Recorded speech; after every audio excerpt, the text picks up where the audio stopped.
Magandang araw sa inyong lahat. Narito ang pinakabagong update sa lagay ng panahon ngayong Tuesday, September 2, 2025. Patuloy nating binabantayan ang isang low-pressure area na nasa silangan ng Northern Luzon. Ayon sa mga eksperto, ito ay unti-unting lumalakas at may posibilidad na maging isang tropical depression sa mga darating na araw. Ang mas nakababahala pa, ayon sa ilang weather models, maaari itong sundan agad ng panibagong weather disturbance sa susunod na linggo. Kaya't alamin natin ang pinakabagong detalye. Kung gusto mo naman lagi kang informed sa lagay ng panahon, huwag kalimutang mag-subscribe dito sa channel. Ngayong umaga, iniulat ng Pag-asa na ang low-pressure area ay nasa layong 865 kilometers east ng Northern Luzon. Kasabay nito, patuloy pa ring nakakaapekto ang southwest monsoon sa Southern Luzon, malaking bahagi ng Visayas at Hilagang Mindanao. Para sa magiging lagay ng panahon ngayong araw sa Cagayan Valley, Central Luzon, Ifugao at Benguet, magiging maulap ang kalangitan na may kasamang scattered rains at thunderstorms. Dulot ito ng trough ng low-pressure area at maaaring magdulot ng flash floods at landslides lalo na sa mga bulubundukin at mabababang lugar. Sa Metro Manila, Calabarzon, Mimaropa, Western Visayas, Camarines Norte at Camarines Sur, magiging maulap din ang kalangitan na may scattered rains and thunderstorms. Ito ay epekto ng southwest monsoon na mas pinapalakas ng low-pressure system. Dapat mag-ingat dahil ang moderate to at times heavy rains ay maaaring magdulot ng pagbaha at pagguho ng lupa.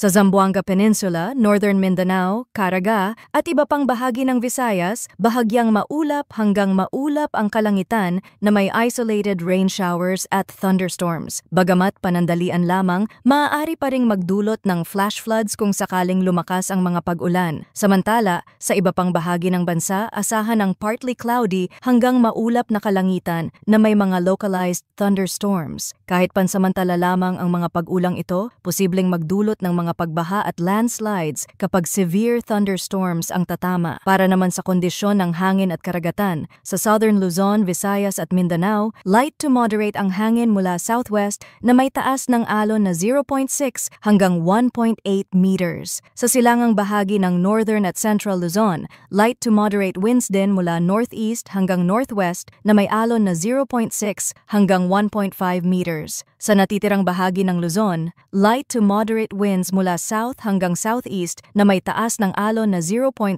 hanggang 1.2 meters.